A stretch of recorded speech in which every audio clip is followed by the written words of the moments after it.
Hey guys, welcome back to the Ramble. I wanted to talk today a little bit about Fed independence and the central bank.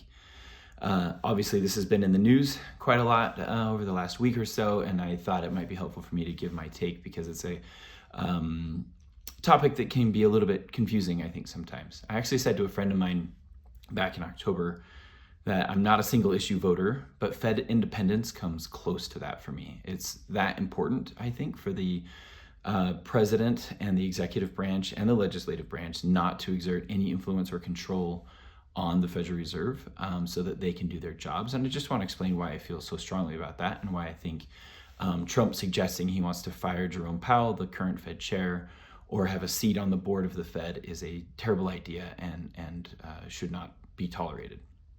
So let me start by quickly explaining kind of what the Fed does. Everyone's heard of the Fed, they know about monetary policy, but it can be a little bit confusing. So I'm going to try to break it down really simply. At a high level, the Fed's trying to do two things. They want to keep inflation low and unemployment low. Now, neither of those do they want to be zero necessarily, but inflation usually kind of 2 to 3% and unemployment kind of, around maybe 3 to 5%, something like that is what they're trying to do. Now, during normal times, if the economy is doing well, usually that means things will start to heat up and inflation will come high while unemployment is really low. And so what the Fed will do is they will tighten monetary policy by using their main tool, which is setting short-term interest rates. And they increase the short-term interest rates, which brings inflation down. People stop spending so much, they don't invest quite as much with higher rates. That brings inflation down. It might bring unemployment up a little bit, but we get those things back into balance. When the economy is doing poorly, people stop buying as much. Inflation comes down too low, or lower at least, but the unemployment rate will get too high. And the Fed will respond by loosening monetary policy, which just means decreasing the interest rate, which encourages people to spend more. That creates more jobs. The unemployment rate will come down and inflation will come back up. So basically what the Fed's doing is just sort of like balancing these two things as they move back and forth. You can think of it as like if we're all on a big sailboat and the Fed's leaning against the wind. The sailboat gets pushed this way and the Fed leans that way. It gets pushed this way, the Fed leans that way. And that's kind of roughly what the Fed's been doing for many decades now at this point. And I think most people feel like the Fed has done and is doing a really great job of this overall. They never get it perfectly right. It's a really hard job, but overall they're doing quite well with it. But you can also see, once you understand that politicians would love to be able to influence the Fed. The Fed is a huge player in the economy. And if they could, say, encourage the Fed to lower interest rates in the run up to an election or something like that, then the economy is like doing really well and people are really happy because they all have jobs and inflation probably hasn't hit yet. And that would allow the politician to get reelected. So this is why we really want central bank independence.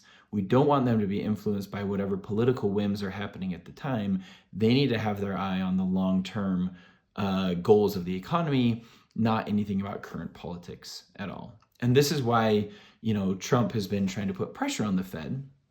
I think it's helpful to think a little bit about the economy that Trump inherited and how things have evolved since January.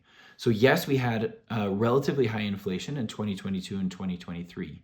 First off, that wasn't the Fed's fault. That was more due to fiscal policy and just coming out of the COVID recession. And I think everyone feels like, secondly, that the Fed did a great job of handling that. They raised rates, inflation came back down, and by the time Trump came into office, inflation was at about 3.5 percentage points, a little higher than what the Fed would like, and so short-term interest rates are still kind of high. But everyone expected that inflation would continue to come down during the course of this year. The Fed would lower rates in response, and we could sort of continue on with a relatively strong economy that Trump inherited. And that was kind of the expectation. Now, the problem is Trump's policies, and in particular the tariffs and the uncertainty that he's created, like I talked about in my last video, have created a really tough spot for the Fed. Because what a tariff does is it raises prices, so inflation goes back up. And indeed, inflation expectations are actually higher now than they were a couple of months ago. But it also increases the unemployment rate because people lose their jobs since tariffs harm the economy. So you end up with this, with high inflation, high unemployment at the same time, whereas usually they sort of counterbalance each other. They're both high. And that forces the Fed to have to choose which one of those two things they're going to address. Will they raise interest rates to bring inflation down, but that might push unemployment even higher? Or will they lower interest rates, which will bring inflation up, but push the unemployment rate back down?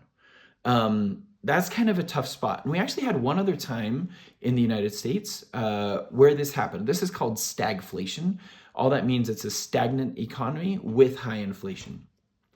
So in the 1970s, we had some stagflation due to a variety of factors. Partially it was from oil price shocks, but also partially due to some not great policies by the Nixon administration. They did a couple of things. They tried to put in some price controls to bring inflation down.